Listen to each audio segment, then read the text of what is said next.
Hello beta, how are you all? I hope all of you are fine and safe. Today beta we are going to start the lesson of history. Yes, the lesson of history that is of 8th class. Name of the lesson is what? The Revolt of 1857. Beta about this lesson we have discussed about many things. एक बार हम उन्हें recall कर लेंगे. सबसे पहले I told you what is a revolt.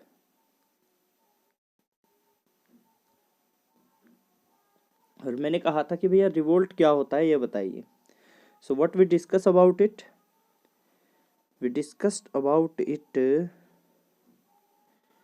Yes, हमने कहा था रिवोल्ट क्या है. रिवोल्ट एक मास एगिटेशन होता है किसी गवर्नमेंट या किसी व्यक्ति विशेष के खिलाफ. क्या होता है बेटा?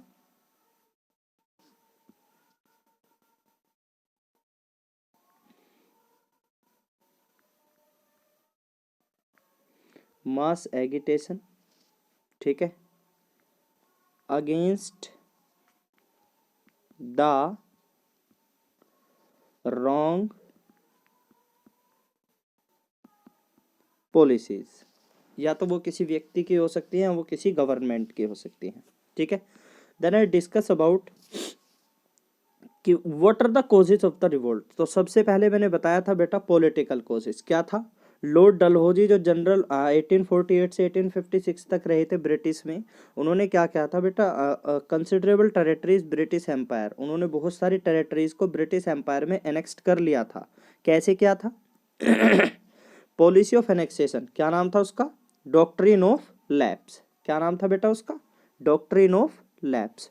उन्होंने बहुत सारे स्टेट्स को क्या अब मिस गवर्नेंस के कहकर अपने, जैसे संबलपुर हुआ, झांसी हुआ, नागपुर, जयपुर, सतारा, ये इन सभी राज्य को क्या, इन सभी स्टेट्स को अपने अंडर अधीन कर लिया था. क्यों? क्योंकि इन्होंने कहा था या तो इनमें मिसमैनेजमेंट है,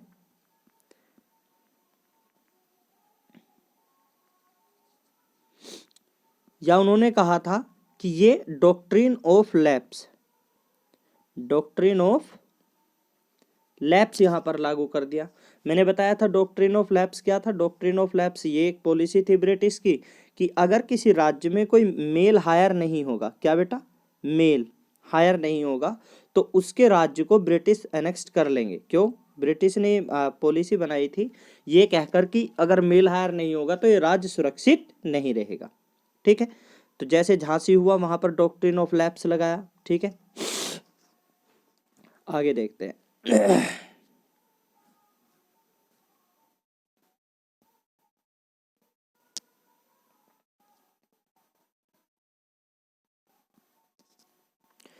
this policy emerge the Indian ruler against British. अब डॉक्ट्रिन ऑफ लैप्स की वजह से क्या हुआ कि जो इंडियन रूलर्स थे वो ब्रिटिश के अगेंस्ट हो गए. ठीक है. Titles of position of Indian princess were confiscated. Confiscated मतलब वो छीन लिए गए. पेंशन ऑफ बाजीराव सेकंड सन नाना साहिब वो डिसकंटिन्यूड. इनकी जो पेंशन थी वो भी डिसकंटिन्यू कर दी थी after the death father death. Rani Lakshmibai को डिप्राइव किया गया था right to rule in violation of the recognise Hindu law. क्योंकि रानी लक्ष्मीबाई को कहा गया था there was no law in Hindu means guidance कि भैया कोई महिला राज नहीं करेगी. अब Dalhousie further proposed abolish the title of Mughal emperor after the death of Bahadur Shah second. तो ये पॉलिटिकल कोशिश थे बेसिकली. इन कोशिश की वजह से जो थी बेटा रूलिंग कम्युनिटी परेशान थी. ठीक है. तो अगर मैं आपसे कहूं what was the role, what was the part of the society that affect by the political कोशिश, तो आप क्या कहेंगे? रूलिंग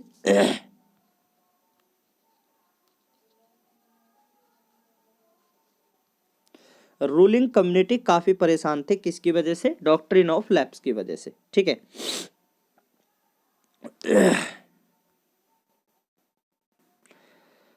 आगे बेटा क्या है?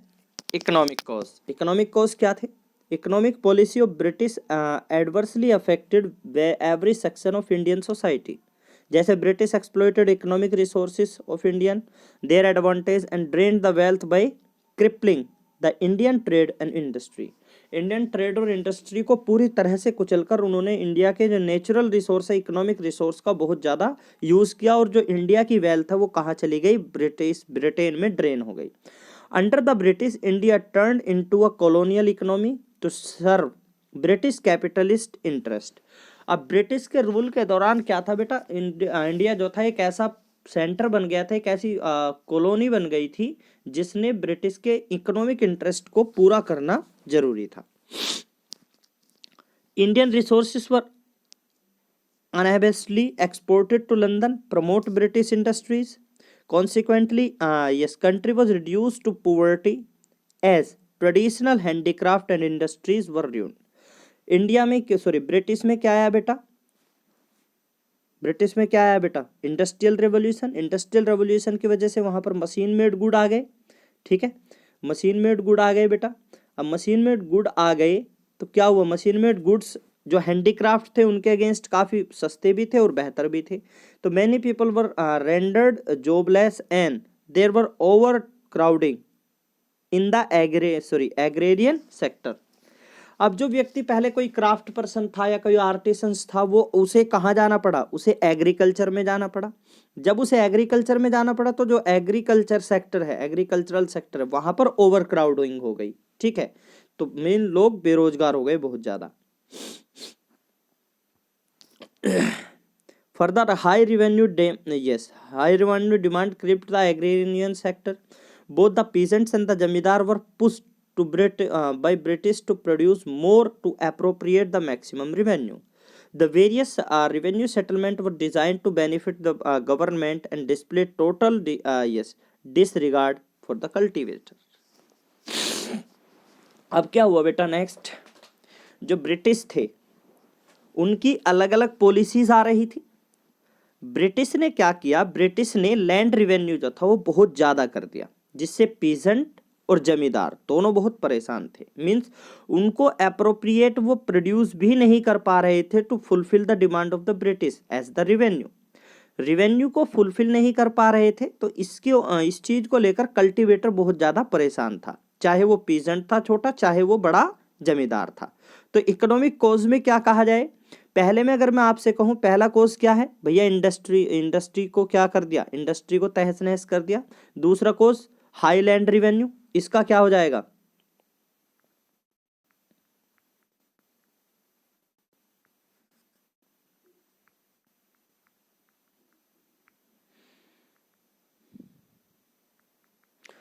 D industrialisation. दूसरा क्या है, हाई लैंड रिवेन्यू। थर्ड देखते हैं बेटा,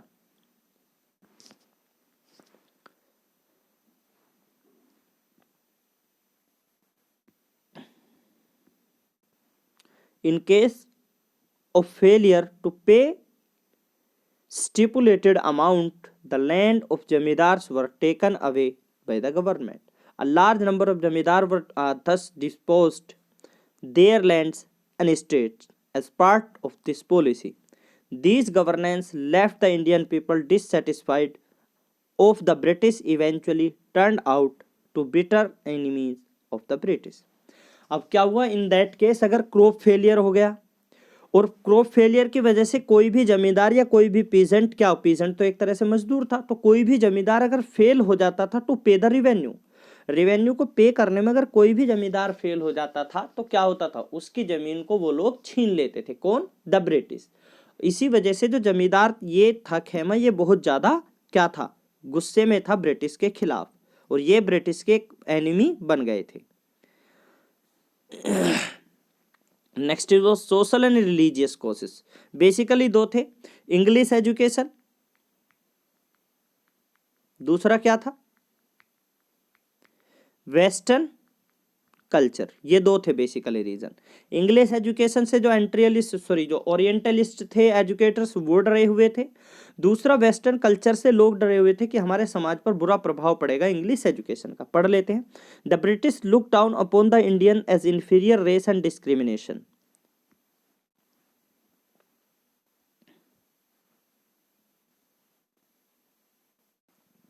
And discriminated with them racially at every step. Indians were not allowed at many places such as railway compartments, public places in the parks, hotels, and these were specially reserved for the English man, ठीक है। The racial arrogance of British hurts the Indian masses most and they begin to regard English as their worst enemies. बहुत सारी जगहें ऐसी थी जहां पर Indians allow नहीं थे, लिख दिया जाता था dogs and Indians are not allow, ठीक है। तो बहुत सारी जगहें ऐसी थी जहां पर इंडियन अलाउ नहीं थे टू गो एनी प्लेस। तो इन जगहों, इन चीज़ों की वजह से इंडियन मास जो था, जो बड़ी मात्रा में इंडियन थे, वो बहुत ज़्यादा क्या हो गए, परेशान हो गए और वो ब्रिटिश के एक बड़े दुश्मन बन गए। The attempt to bring about social reforms in India by British was not liked by the general public. जो ये चेंज लाना चाहते थे, मीन्स क्या, वेस्टर्न कल्चर यहाँ लोगों में क्या करना चाहते थे, वो इम्पार्ट करना चाहते, वेस्टर्न एजुकेशन देना चाहते थे, वो इंडियन पीपल ने लाइक नहीं किया। The social legislation on the evils as sati, infanticide, remarriage,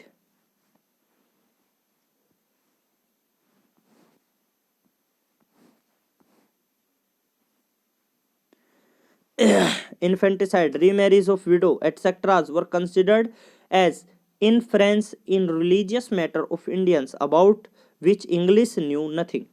अब ये लोग चाहते थे कि रीमैरिज हो जाए, या तो विडो रीमैरिज हो जाए, या क्या हो जाए, या इसके अलावा क्या हो जाए बेटा, या इसके अलावा क्या हो जाए, इन्फेंटिसाइड हो जाए।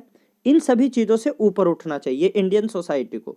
लेकिन इंडियन ने इसे कैसे देखा, इंडियन ने इसे देखा एज अ थ्रेट, कि ये तो हमारे समाज के लिए एक थ्रेट है, हमारे समाज के लिए ये एक थ्रेट है, ये हमारे सामाजिक नियमों को बदलना चाहते हैं, ठीक है। और ब्रिटिश उन नियमों के बारे में कुछ जानते भी नहीं थे कि ये कैसे, तो ब्रिटिश को तो बस ये लगता है ये इनह्यूमन है, ठीक है। The introduction of English education, अब इंग्लिश ये क्या था, ये वेस्टर्न जो यहाँ पर वेस्टर्न कल्चर इंप्लीमेंट करना चाहते थे ब्रिटिश। क्यों करना चाहते थे, कि भैया विडो के पास राइट हो, वो रीमैरिज कर ले, इन्फेंटिसाइड्स जो हो वो भी यहाँ पर लागू हो जाए, सती प्रथा को यहाँ एबोलिश करना चाहिए। तो ये क्या था, कल्चर के खिलाफ, इंडियन रिलीजन के खिलाफ वो लोग जा रहे थे। Introduction of English education, the propagation of work of Christian missionaries and changing the Hindu law of property with a view to facilitated the conversion of Hindu to Christianity alarmed many Orthodox Indian। जो रूढ़िवादी भारतीय थे, Orthodox means रूढ़िवादी, जो रूढ़िवादी भारतीय थे उनको बड़ा मतलब ठेस पहुंची जब मीन्स ये लोग इंग्लिश एजुकेशन लाए, क्रिश्चियन मिशनरीज लेके आए इंडिया में, और उन्होंने हिंदू लो जो प्रॉपर्टी का हिंदू प्रॉपर्टी लो है उसमें अमेंडमेंट किए। दूसरा, फैसिलिटी ये दी गई कि कोई भी व्यक्ति चाहे तो हिंदू से क्रिश्चियनिटी में कन्वर्जन हो सकता है। तो जो इंडियन ऑर्थोडॉक्स थे वो लोग अब डर गए कि ये तो हमारा धर्म परिवर्तन करना चाहते हैं, जैसे किसने किया था in the medieval period, Aurangzeb ने। They feared that these practices would upset the social and religious order of the traditional Indian society। Indian society जो है उसका क्या कर देंगे, बदल देंगे।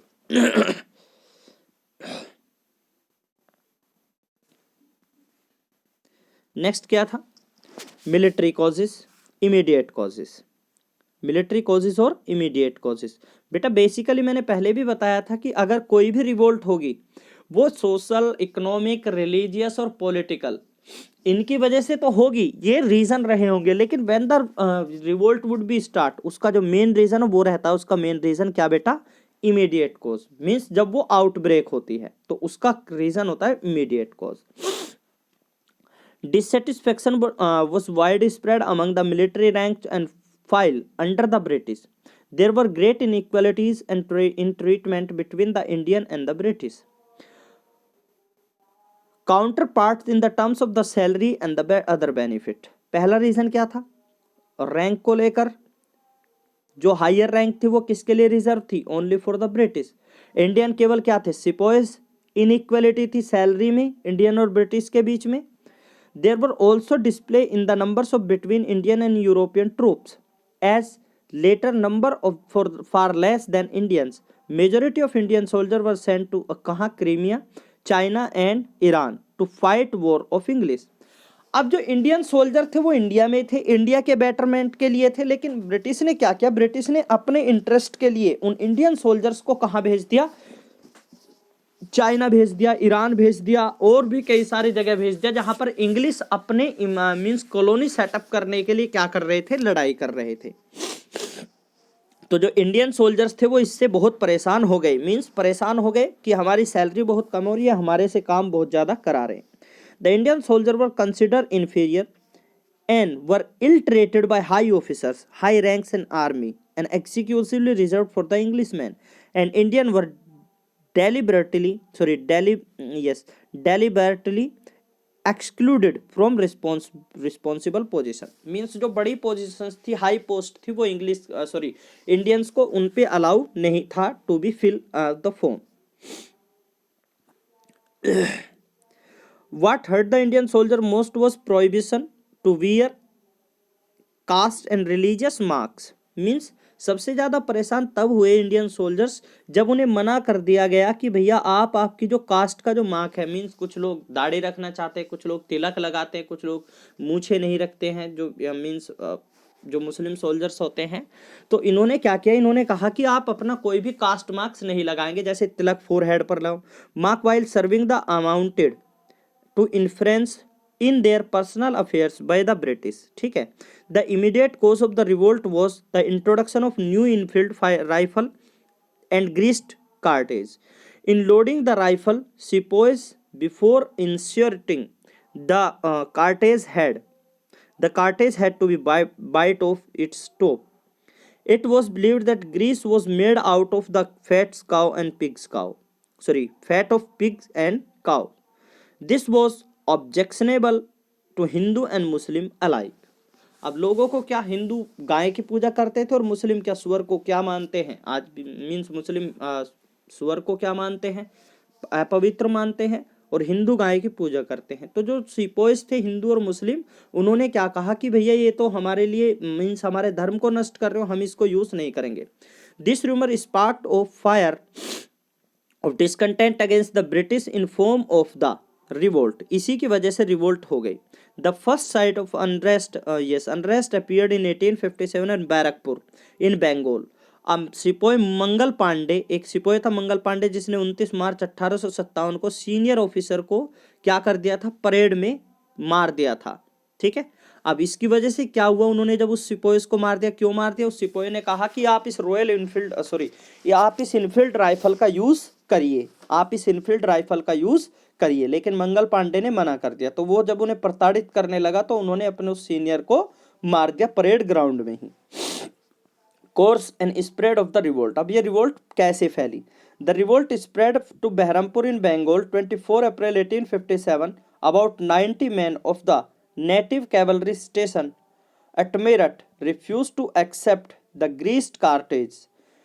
85 of them were dismissed and sentenced to 10-year imprisonment. उनमें से जो मीन्स जो कौन सी थी वो बेटा बटालियन कौन सी थी, about 90 men of the native cavalry. उन लोगों ने मेरठ में क्या कर दिया, मना कर दिया कि हम ग्रीस कार्टेज का यूज नहीं कर देंगे. उसमें से 85 सोल्जर्स को क्या बर्खास्त कर दिया गया और उन्हें जेल की सजा सुना दी गई. ठीक है. 10 साल की जेल उन्हें बता दी गई. अब क्या हुआ, 10 में the revolt started at Meerut and mutineers after killing some of their official march towards Delhi. Means ये जो म्यूटिनर्स थे, जो म्यूटिनी थी, सिपोइस म्यूटिनी, बागी थे, इन लोगों ने ब्रिटिश सोल्जर्स को जो सिपाही थे उन्हें मार दिया और इनके सीनियर ऑफिसर को भी मार दिया. और ये लोग जो इनके 85 सोल्जर्स थे, इन्हें छुड़ाकर ये दिल्ली की ओर इन्होंने मार्च कर दिया. अब course of the revolt, Delhi में क्या हुआ, ऑन 12 में Delhi was seized and Bahadur Shah second was proclaimed the emperor of India. India का एम्परर किसे मान लिया गया, बहादुर शाह सेकंड को, जो मुगल रूलर था. जब ये 12 मई यहाँ से 10 मई को कहाँ से चले, मेरठ से दिल्ली के लिए, तो इन्होंने जो ट्रांसमिशन के बेटा क्या कर दिए थे, वायर कट कर दिए थे, जिससे मीन्स कम्युनिकेशन नहीं हो पाया. तो इन लोगों ने यमुना को पार कर कर दिल्ली लाल किले पर कब्जा कर लिया. The real command was in hands of Bakht Khan who had lead the revolt at Bareilly and brought the troops to Delhi. सबसे जो रियल पावर थी वो किसके अंडर थी, बख्त खान के, जिन्होंने बरेली में रिवोल्ट की थी और वो ट्रूप्स को दिल्ली लेकर आए थे, इन आर्मी को. Kanpur, here the revolt was lead by Nana Sahib, जो एडोप्टेड सन थे पेशवा बाजीराव सेकंड के, Peshwa and governor of Bahadur Shah. Tatya Tope did most of the fighting, rebels defeated general Windham outside Kanpur. इन्होंने जनरल विंडम जो थे उसे कानपुर से बाहर भेज दिया था, भगा दिया था। नेक्स्ट था बेटा Lucknow. The revolt led by Hazrat Mahal and Begum of Awadh, she had proclaimed her young son British Qadris and Nawab of Awadh, उसे नवाब ऑफ अवध ब्रिजेश किदरिस को बनाया था, ठीक है। Against the wishes to the British, Henry Lawrence the British resident was killed at Lucknow, उसे भी मार दिया गया, ठीक है। Jhansi, after some initial vacillation, Rani Lakshmibai amused her leadership of the mutiny. After being defeated at Jhansi, she captured Gwalior with the help of Tatya Tope and Afghan guards. Tatya Tope और Afghan guards की मदद से उसने क्या किया, जब वो झांसी में हार गई तो उसने ग्वालियर पर कब्जा कर लिया। बरेली, खान बहादुर Khan proclaimed himself as Nawab and led the revolt there. The other centers of the revolt were Banaras, Allahabad, Gwalior,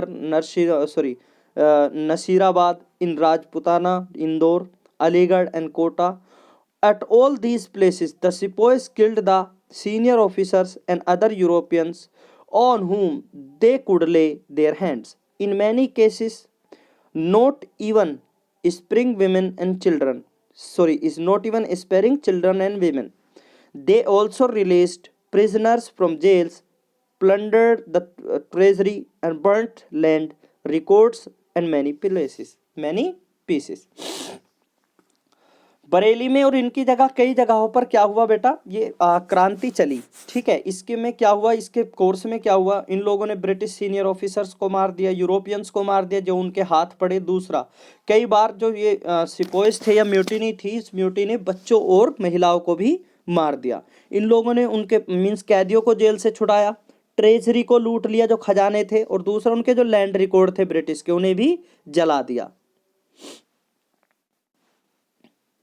However, the superior British forces soon suppressed the revolt. Bahadur Shah second proved to be weak leader, वो क्या हुए, week leader थे। Delhi was recaptured on 20 September 1857 and John Nicholson Bahadur Shah second, John Nicholson ने क्या किया था, recapture किया था। Bahadur Shah second was arrested, departed to Rangoon, there he died in 1862। Rangoon कहाँ पर है बेटा, म्यांमार में।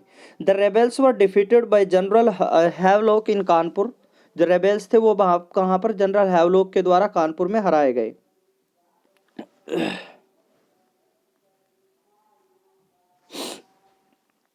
The rebel were defeated by General Havelock in Kanpur. Nana Sahib, after being defeated, refused to surrender and escaped to Nepal. वो नेपाल चले गए। At Jhansi, Huz Rose suppressed the revolt and Rani Lakshmibai died on the battlefield. Banaras, Bareilly and Gwalior were also recaptured by British. बेटा देखिए, दिल्ली कब recapture हुआ, 20 सितंबर 1857 को। और अगर मैं कहूँ आपसे कि भैया रिवोल्ट कब शुरू हुआ था, ये रिवोल्ट शुरू हुआ था कब बेटा, यस 10 मई 1857 को, ठीक है। तो अगर मैं आपसे कहूँ कि इसका कोर्स क्या था, तो 10 मई 1857 को क्या हुआ, ये रिवोल्ट शुरू हुआ। उसके बाद 12 मई को क्या हुआ, 12 मई को दिल्ली कैप्चर हुआ। दिल्ली कैप्चर किया किसने, जो ये म्यूटिनी थी। उसके बाद 20 सितंबर 1857 को क्या हुआ, रिकैप्चर हुआ बेटा। तो आप समझिए, देखिए मई, जून, जुलाई, अगस्त, ठीक है, मई, जून, जुलाई, अगस्त, सितंबर, तो लगभग 6 महीने ही ये लोग क्या कर पाए, मींस सस्टेन कर पाए रूल को। कहां पर, दिल्ली में। इसका मीनिंग क्या था बेटा, मिसमैनेजमेंट था। और जो बहादुर शाह सेकंड था, he was a weak ruler, वो एक वीक रूलर था, इसी वजह से वो रिकैप्चर कर पाए ब्रिटिश किसे, दिल्ली को।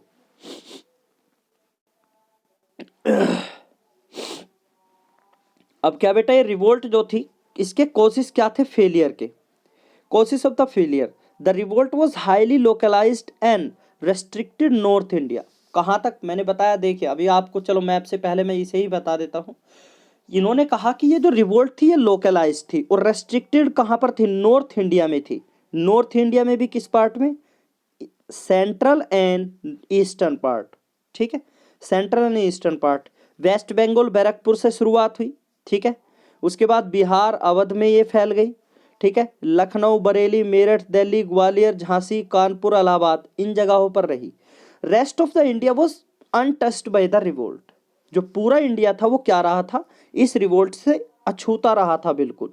यही कारण था कि यह रिवोल्ट कैसी थी, लोकलाइज्ड। कैसी थी बेटा, लोकलाइज्ड थी, ठीक है, पूरे इंडिया में नहीं फैली, इस वजह से इसे क्या कर दिया गया, सप्रेस्ड कर लिया गया।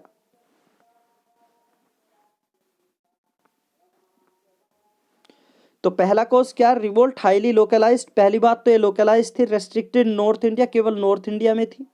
Regions beyond the river Narmada and south remained largely अनडिस्ट्रिब्यूटेड।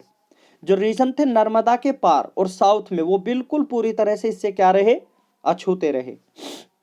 The revolt fail to embrace all section of the society. पूरे जो सभी सेक्शन थे उन्हें एक साथ नहीं लेकर चल पाई ये revolt. Many of the native rulers and big zamindars refuse to join the revolt against the British.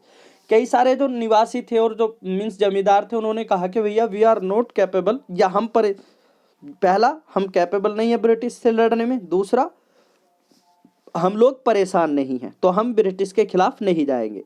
They extended an active support to the British suppress the revolt. उन लोगों ने क्या किया, छुपकर हेल्प की थी ब्रिटिश की इस रिवोल्ट को सप्रेस करने में। Modern educated Indian were suspicious of the rebels, they feared the opposition of the rebels in the beginning about social reforms. अब जो एजुकेटर्स थे वो भी इनसे, रेबेल से परेशान थे। वो क्या थे, they feared the opposition of the rebel in bringing about social reforms. वो डरे हुए थे कि ये जो रेबेल्स है ये मीन्स जो सामाजिक परिवर्तन है वो नहीं आने देंगे, ठीक है। इसके बाद leaders the revolt was poorly organise. जो लीडर्स थे रिवोल्ट के, ऑर्गेनाइज नहीं थे। लैक था किसका, कोऑर्डिनेशन का लैक था, प्लानिंग का लैक, कमी थी। और अमंग द लीडर मीन्स वो लोग प्लान नहीं करते थे, ऑर्गेनाइज नहीं थे, कोऑर्डिनेशन नहीं था। The rebel lack the common cause. उन लोगों के जो कोज थे, डिफरेंट गोल्स थे जो रेबेल्स के थे। मीन्स कोई किस लिए लड़ रहा है, किसी का राज्य लूट ले गया, किसी कोई डॉक्ट्रिन ऑफ लैप्स का क्या है बेटा, मीन्स सब्सिडी, कोई डॉक्ट्रिन ऑफ लैब से परेशान है, कोई सब्सिडरी अलायंस से परेशान है। मीन्स जितने भी लीडर्स थे, अलग अलग लीडर्स के उनके गोल्स अलग अलग थे, उनका एक कॉमन गोल नहीं था। इस वजह से वो लोग अपने अपने इंटरेस्ट के लिए लड़ रहे थे। Most places the rebel were encourage to revolt against the local zamindar, ठीक है। जो रिवोल्ट थी वो लोकल जमींदार के खिलाफ थी एंड मनी लैंडर के खिलाफ थी, and did not have larger goal to pursue. इसका बड़ा गोल नहीं था, जमींदार ने उन्हें सेटिस्फाई कर दिया, ठीक है। लैक्ड स्पिरिट ऑफ नेशनलिज्म, इसमें नेशनलिज्म की स्पिरिट नहीं थी, इसी वजह से रिवोल्ट बड़ी तरह से फेल हुई।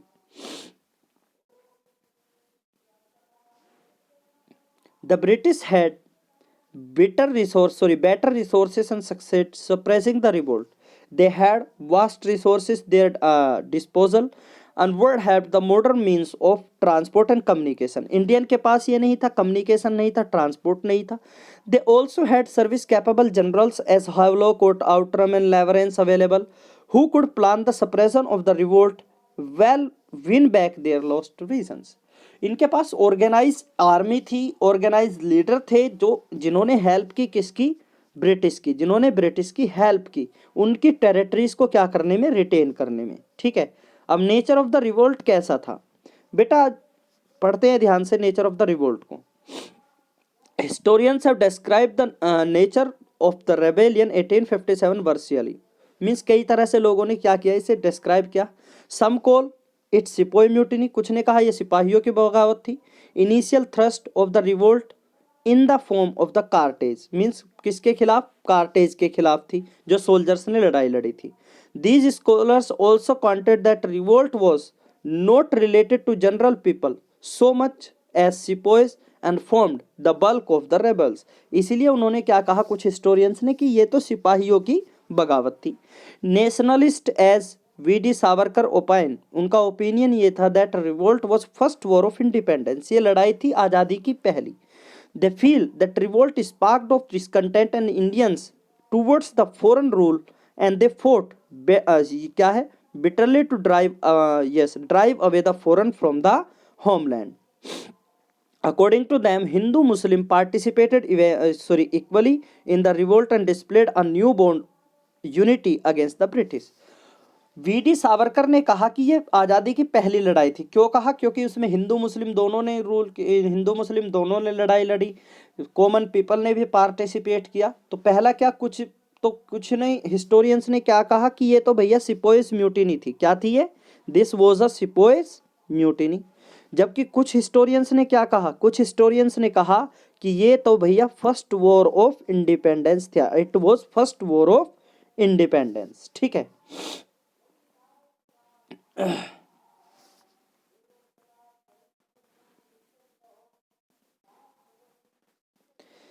The Marxists view the revolt as a soldier-peasant struggle against feudal feudal bondage.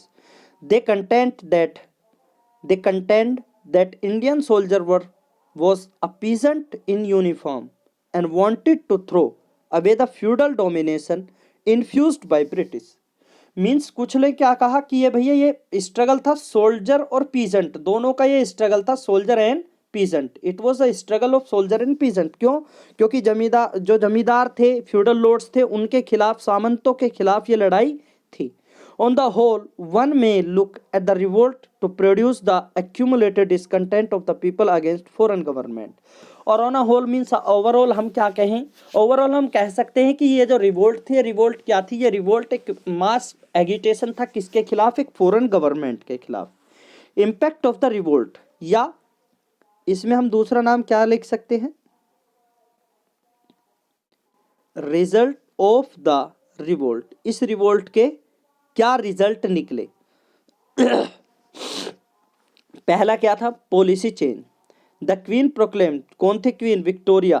ठीक है, उन्होंने प्रोक्लेम किया था नवंबर 1858 को, जब ये रिवोल्ट को सप्रेस कर लिया गया था सितंबर 1857 में। उन्होंने policy of British government to be followed from now on in India.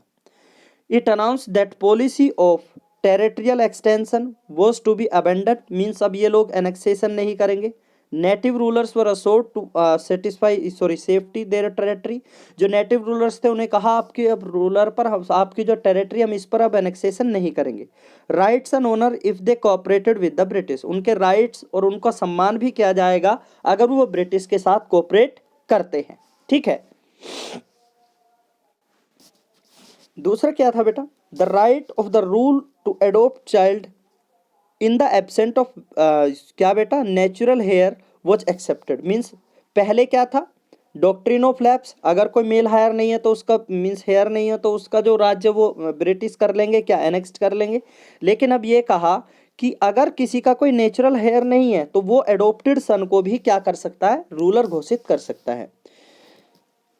The government regarded the native rulers as the bulwark against the masses and henceforth followed the policy of protecting this reactionary segment of Indian society.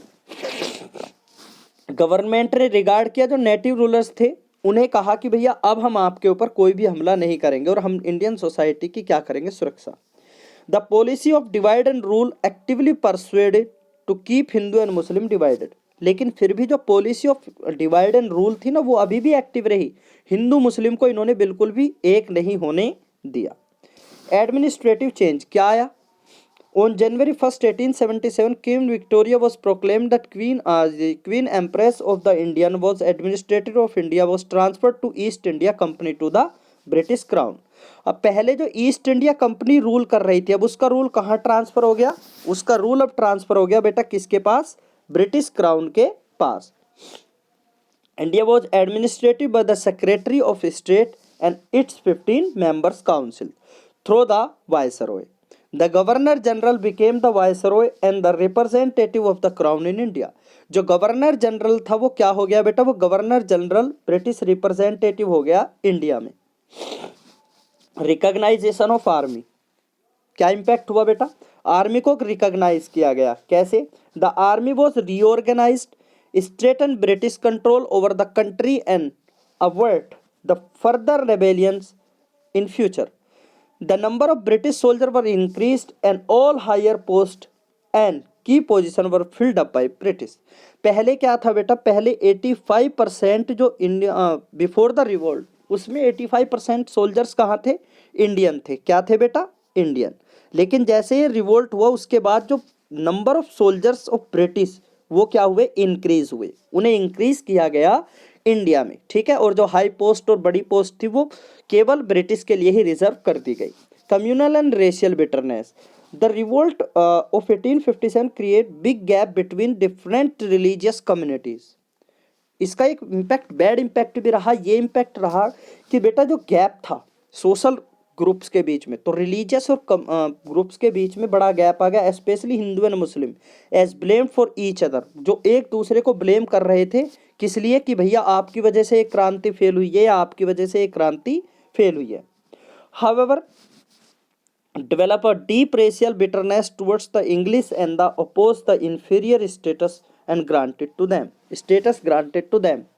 फिर भी deep racial bitterness towards the English, English के खिलाफ फिर भी मन खट्टा ही रहा, and oppose the inferior status granted to them, और जो ब्रिटिश ने स्टेटस इंडिया को मीन्स इन्फीरियर मीन्स वो देखते थे इंडियंस को बुरी तरह से नज़र से, तो वो फिर भी जारी रहा, ठीक है। अब समझते हैं बेटा important centres of the revolt.